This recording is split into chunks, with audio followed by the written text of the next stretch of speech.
तो गुरुग्राम में नगर निगम चुनाव का बिगुल बज चुका है। सभी राजनीतिक पंडितों ने नगर निगम चुनाव में हार जीत की भविष्यवाणियां करना शुरू कर दिया है।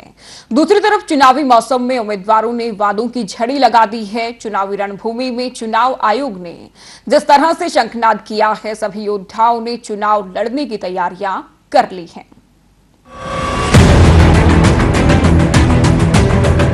चुनावी बिगुल बज चुका है। गुरुग्राम की धरती पर सभी राजनीतिक पंडितों ने नगर निगम चुनाव में हार जीत की भविष्यवाणी करना शुरू कर दिया है। और करे भी क्यों ना, क्योंकि इन नगर निगम चुनावों को आने वाले विधानसभा चुनाव का सेमीफाइनल तक कहा जा रहा है। और वहीं दूसरी ओर चुनावी मौसम में प्रत्याशियों ने वायदों की झड़ी लगा दी है। चुनावी रणभूमि में चुनाव आयोग ने जिस तरह से शंखनाद किया है, सभी योद्धाओं ने चुनावी युद्ध लड़ने की तैयारी कर ली है। चुनाव आयोग के द्वारा गुरुग्राम नगर निगम चुनाव की घोषणा के साथ ही निगम के सभी वार्डों में चुनावी गतिविधियां तेज हो चली है। विभिन्न वार्डों के प्रत्याशियों ने युद्ध स्तर पर अपनी चुनावी तैयारियां शुरू की है। इसी के चलते कुछ प्रत्याशी तो ये भी दावा कर रहे हैं कि उन्होंने अपने क्षेत्र के चहुमुखी विकास की योजना का प्रारूप पहले से ही तैयार कर लिया है। और इसी कड़ी में वार्ड नंबर 12 से प्रत्याशी रविंद्र काले काफी सक्रिय नजर आ रहे हैं। रविंद्र काले का कहना है कि वार्ड में समस्याएं अनेक हैं, जिनको हल करने की वो कोशिश करेंगे और जी जान से क्षेत्रवासियों की सेवा में लग जाएंगे। साथ ही रविंद्र काले ने ये भी कहा, सरकार से जितना सहयोग मिलना चाहिए उतना नहीं मिलता है।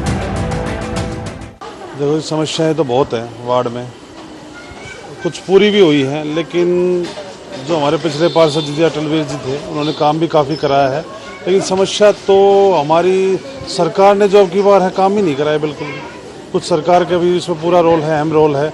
जहां हमारे पार्टी के जो पार्षद बने हैं उस वार्डों में बहुत ही कम काम हुआ है। और सबसे मेन, हाँ जी, बहुत ज़्यादा भेदभाव किया है। और आज भी हम कभी अगर वार्ड के लिए जाते हैं उन अफसरों के पास, तो यही जवाब मिलता है कि मशीनें नहीं है, ये नहीं है, वो वहाँ गई हुई है, उस वार्ड में गई हुई है।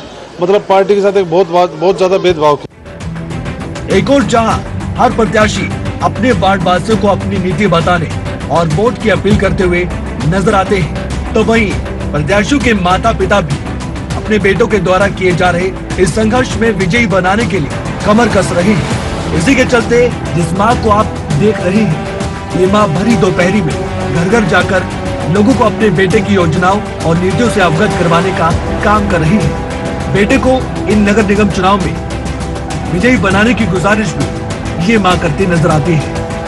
रविंद्र काले की मां ने बताया कि ऐसा नहीं है कि उनका बेटा नगर निगम चुनाव के चलते लोगों से पहली बार मिल रहा हो। उनका बेटा हमेशा से ही क्षेत्रवासियों के सुख दुख का साथी रहा है। बेटे के लिए वोट मांग रहे हैं, घर घर जाकर बड़े छोटे को हाथ जोड़कर कहते हैं कि सब वोट दो, सब साथ दो, हमारे लिए सबकी सब काम पूरा करेंगे।